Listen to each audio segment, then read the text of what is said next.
एक रात की मोहलत इसलिए मांगी थी। एमए में आते हैं, इमाम आली मुकाम कहते हैं खानदान वालों 72 अफराद का काफिला था, उसमें बीवी बच्चे भी थे, औरतें भी थी और नन्हे नन्हे मासूम बच्चे भी थे। इमाम आली मुकाम फैमिली में आके कहते हैं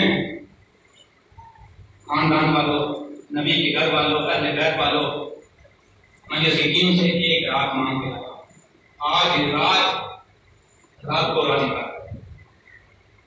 आज रात क्या करो, बोलिए रब को राजी कर। आज रात क्या करो, रब को राजी कर। मैं कहता हूँ रब उनसे पहले ही राजी था, फिर मोहलत क्यों मांगी?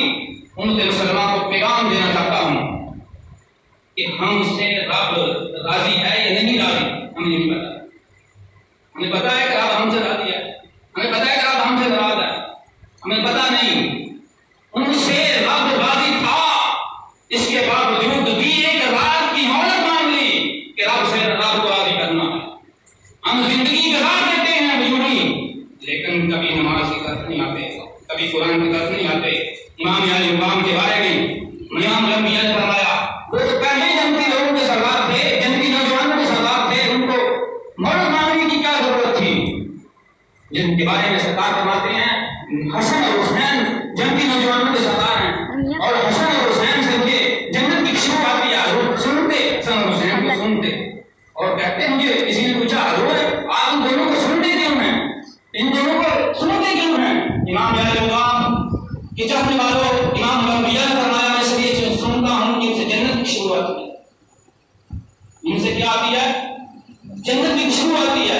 फिर भी एक रात मांगी, एक रात और मिल जाए, इस रात को राजी कर दूं, जिनके बारे में कुरान कहता है ला यकुनसुल मुतमइन्ना, ऐ नफ्स मुतमइन्ना आजा, हुसैन आजा, इस हाल में आजा, फरजीला रब्बिका यदम मर्जिया, इस हाल में आजा कि रब तुझसे राजी है।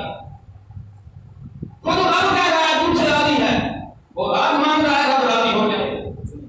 लम्हे फिक्रिया ये देना चाहता हूं, हम जैसे भी हैं, बदकार हैं, गुनाहगार हैं, 10 मुहर्रम को कम से कम हम कुरान और दरूद पाक पढ़कर उनकी रूहों को साले सलाम करें।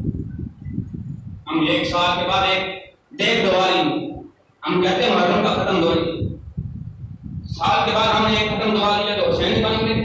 हुसैनी नहीं हरारी बना जाता, हुसैनी का दार बनाना पड़ेगा। इमाम आली मुकाम ने 7 काम से विदा करवा दिया, लेकिन एक पैगाम क्या था? वो पैगाम मैसेज क्या था कि जान तो जा सकती है, नमाज नहीं जा सकती। यही पैगाम था ना। सजदे की हालत में या अय्यतु, इधर तलवार का आवाज चलता है, उधर पैगाम आता है या अय्यतु नफ्स मुतमइन्ना इरजी इला रब्बिका रादियतम मर्दिया फदखुली फी इबादी वदखुली जन्नती।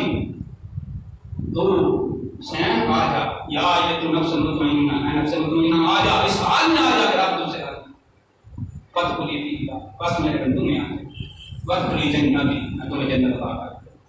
ये हुसैन की ईमान का पैगाम था कि जान तो जा सकती है लेकिन सौदाबाजी नहीं हो सकती। जान तो जा सकती है, पैसे पे नहीं बिक सकता। जान तो जा सकती है, खुशी की खातिर मैं बिक नहीं सकता। जान तो जा सकती है, ना कुरान का दामन छोड़ सकता, ना नमाज छोड़ सकता हूँ। आज का पैगाम यही है कि तुम भी अपने रब को राजी कर लो, मैं भी अपने रब को राजी कर। हुसैन की ईमान का मुहर्रम का पैगाम ये देंगे कि तुम अपने रब को राजी कर। रब किस तरह राजी करना है, किस तरह करना है कि हर वो काम छोड़ दें, हर वो काम छोड़ दें जिससे रब नाराज होता है, हर वो काम कर लें जिससे रब राजी होता है। वो कौन कौन से काम मुझे बताने की जरूरत नहीं, वो काम आप करें, रब राजी होता है। एक तो पहले नंबर पे इमाम आली मुकाम की शहादत के लिए पैगाम है कि नमाज बोलिए, सारे बोलिए, वो जान दे के पढ़ के बोले